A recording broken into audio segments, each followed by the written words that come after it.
3, the North American League of Legends Championship Series Spring Split. Bjergsen in the back line, and they're going to keep going. TSM is going to be looking for the win. Cloud9 won both games yesterday. It's going to be a 32-minute game for Cloud9. They pick up the win versus EG. Cloud9 taking a victory, and it's going to be at 40 minutes. Double It put himself in a scary situation here. 3 shots, triple kill. 43 minutes for CLG and the victory. I'm so excited for today's matchup between TSM and Cloud9. Last time we played C9, we were scared, but this time we're definitely ready and we're not going to choke. Another clash of the top 2 teams in North America, and only one will come out on top.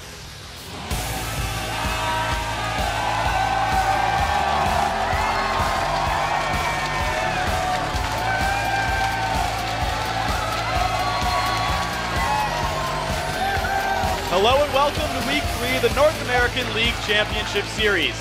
We're beaming to you live from our Los Angeles studio in front of this incredible audience of awesome people. I am David Freak Turley, alongside Joshua Jet-Leesman. How's it going? I'm doing pretty well, Freak. I know we got another day. There's something going on later. I think it's a really big game. TSM versus Cloud9. It's going to be a fun one. Of course, we have 4 LCS games and a Challenger Best of 3 at the end of this one. Super lineup of games overall. As you said, man, C9 versus TSM at the end of the day. It's going to be awesome, man. I'm just excited for all the games. Yeah, I'm going to be calling that one this afternoon with Riv, so I can't wait to see that one. It's the 2 top teams in North America, but we can't forget about the rest of the guys because Cloud9 came out of nowhere last season. Yeah. There's plenty of teams in North America with plenty of potential. Exactly, and a reminder that the action isn't over at the end of the LCS action this afternoon. We do have bonus coverage of the Challenger Series as spring promo participants Cognitive Gaming take on former Velocity top laner Chris and his new team, VVV Gaming White. Yeah, the last spot in the Challenger semis is up for grabs, and we'll bring you all that action immediately following the battle between TSM and Cloud9. So now on to a couple of highlights from Saturday's North American LCS. It's the latest social media phenomenon, hashtag LCS Big Plays. First up, the double lift triple kill. At Philip Pohager tweets, that save on Chowster, the 2v3 by Chowlift was absolutely incredible. I'm just speechless. Well, apparently you're speechless, but not tweetless. Let's take a look at those legendary double lift Bane mechanics in LCS Big Play number 2. Now, what the only opportunity is catching somebody out.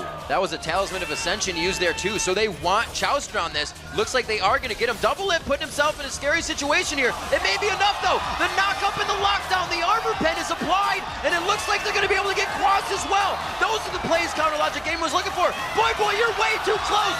3 shots, another kill, a triple kill. Yeah, that was one hell of a clip right there. And next up in the LCS Big Plays train, we have the Dragon Fight started by Lemonation's Ultimate. At Cheetahbot said, this was one of the most amazingly timed and placed Leonauts I've ever seen in the LCS. Surely, hashtag LCS Big Plays material. Let's take a look at the biggest play from Saturday's action. Here's number 1. No heal for Cloud9. That's actually pretty big in stopping countering resets. This is going to be a Dragon Steal attempt for either team. Well, looks like Cloud9 kind of takes it over. The Dragon's not even dead yet. The smite going over to Meteos, but the fight is already engaged. The Cyclone not really hitting as many people as they want. Falls to the back line, takes out Daydreamin', and Close is getting wiped out of this fight. Another Q from High takes him down. Shifter's locked up. The Zanyas goes down before he can get over the wall, and it's a ward put over there by Meteos as well. He should be able to jump. They just get over the wall right away and take him out.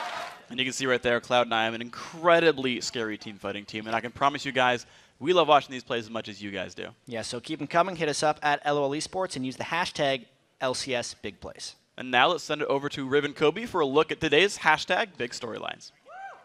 Thank you very much, Freak. I am Rivington Bislin III, along with Sam, Kobe, Hartman, Kensler. And Kobe, where else would you rather be than right here, right now, on our Super Sunday of LCS action? If I'm actually going to be honest, beach in Belize, maybe? All right, I'll be there. That's not the answer you're looking for? Looking at today's games, we have to start with the battle for first place at the end of today's NA LCS action. These are 2 teams that have clearly distinguished themselves from the pack. Yeah, and when these 2 teams face off, it's like a battle of superstars. I mean, it's almost like having an all-star event at every position. Every member of each of these teams is performing at a very high level to split. And even though both TSM and Cloud9 are 6-1 coming into the battle, psychologically you have to give the edge to Cloud9. They are the defending champs, and they've beaten Team Solo Mid 8 straight times. Yeah, sure, TSM would like to just throw out that losing streak and say they're a whole new team now that they have Bjergsen. They'd also like to just throw out that first loss because of the Teemo pick, but facts are facts. They lost the game, and they haven't beaten Cloud9 in a very long time. No, they have not. Let's take a look at the standings, or today's and the other matchups, I should say. First up, the game we will call together in a few minutes, XDG versus Counterlogic Gaming. Chowster has returned to the Rift, and Counterlogic Gaming is a perfect 1-0 so far, with him roaming the mid lane. And after that, Curse squares off with an EG team that is struggling a little bit, and then CLG head back into the Rift for a second game, this time squaring off against Shifter and Coast. And then in our final showdown, it's the game the NFL commissioner doesn't want you to know about. TSM against Cloud9. And if you look at our up-to-date standings, you see why the last game looms so large. The winner will be in sole possession of first place heading into Week 4. After Dignitas, who's sitting in third with a bye this week, everyone else is all bunched up. And near the bottom there, we've got XGG. They're desperately looking for their first win in 2 weeks. All right, Kobe. So when you look at the players of the NA LCS so far, Bjergsen definitely comes to mind. 2-time defending MVP, leads the league in kills, and has probably already set some kind of record for most tweeted about player in a week or two span here. But it's not a one-man show. Who else are going to be watching for today? All right, so we do have to start off with Meteos, Cloud9's jungler. Probably he poses the biggest threat to Bjergsen's MVP reign. He was Lee's sensational Saturday in 2 wins he had, 5 kills, 0 deaths, and 31 assists. Next up, his teammate, Lemonation, leading the league in assists. Not afraid to put himself in harm's way and has a strong engage for Cloud9 we should watch for. Then also Zekint. You know, he's a support who's been playing just as well, but instead of the engages, he brought the disengage to the team. He played Janna for the first time of this season on Saturday, and he did everything he could to put Curse in a position to win. Well, somebody that was able to put their team in a win was Chowster. A lot of people calling him Chowsuo, the latest temporary stop mid-gap laner here. He stepped up in a huge win against Curse, and I'll have 2 chances to bring more of that today. And then finally, you know, so much attention has been paid to Zuna's transition to the jungle that a lot of people forgot about Xmithy. You know, he's gone under the radar here. He hasn't had the opportunity to make the plays that he did last year because he was roaming around on the jungle. Now he's stuck in bottom lane, so I have to see if he can have a big impact from there. We have a lot of time to see, and if you're looking to buff your knowledge about all things LCS, head over to lolesports.com. There you can find the most up-to-date news and analysis, interviews with your favorite players, stats, box scores, and every NA LCS game we've broadcast this season. You can also reserve your spot to join our studio audience and get the full immersive game day experience. Just click on tickets for all the details, and if you ask politely, Riv might let you touch his face. Be sure to weigh in on who will win today's matches. Click on matches at the top right, go to week 2, and lock in your vote. And remember, decisions are made by those who show up. Today, voting is not enough. Head over to Twitter and let us know what you think. Today we're asking, does Team Solo Mid or Cloud9 need to win this game more, and why? And send your responses to @LOLesports and be sure to use that hashtag LCS. Then stay tuned. If your answer is good enough, we'll read it on air later in the day. Got to be perfect with those 140 characters. That's what we're looking for. I'm looking forward to what fans have to say, but I'm really looking forward to the opinion of Cruiser. Let's throw it over to Freak and Jat for just that. Thank you very much, River. Happy to be joined by Dig's top laner. Thanks for coming in your bye week. Thanks for having me. So you guys have started off really well. What's going on with Dignitas, man? We've been practicing hard, and we're synergizing well, and we're all playing pretty good. So that's good.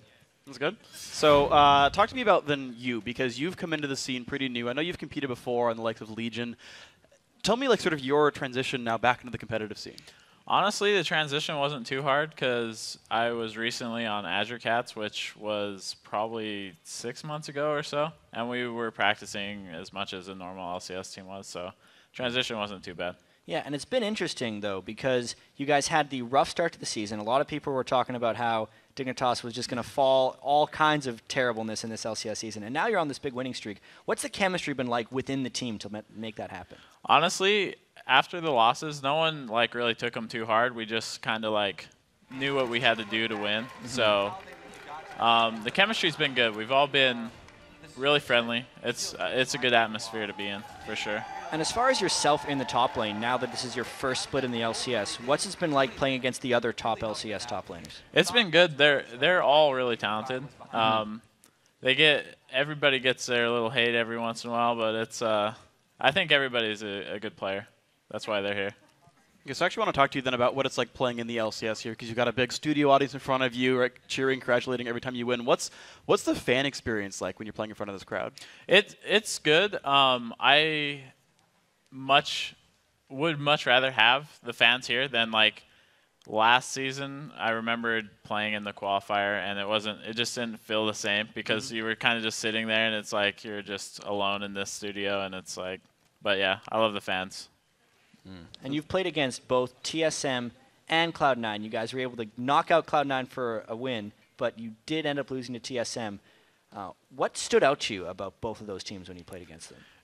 Cloud9, it felt like we were in charge of the whole game, but every time we'd take something, they'd take a little bit for themselves. So the gold was actually really close throughout the entire game. So that was pretty impressive that they were able to constantly be taking objectives that were on the opposite side, and they were always in position to do something. Yeah, and in the top lane in those games, Balls versus Dyrus, who was the more difficult one to play against? I think they're both similar. I think they're both very talented. Balls will pull out the Rumble every once in a while, but they generally have the same pool, so it's they're kind of similar. They play the big tanks, and then they just don't die after 15 minutes. Okay, so one final question for you then. Game 4 of the day is Cloud9 versus TSM. Who wins? I'm gonna pick TSM for this one. They're very good. They're a little sick though, so that's worrying. I think it'll be a nail biter either way though. All right, you're going for TSM with this one. Thank you very much for your time. Of course, congratulations to the pretty good start for your team so far. Of course, we'll see you next week. But guys, we got games going on. We're just minutes away from Game 1, XDG versus Counter Logic Gaming. Got a huge slate of NA LCS action lined up for you, so why would you go anywhere else? That's what I thought. Nowhere. Guacamole goes better with LCS. We'll see you in a second.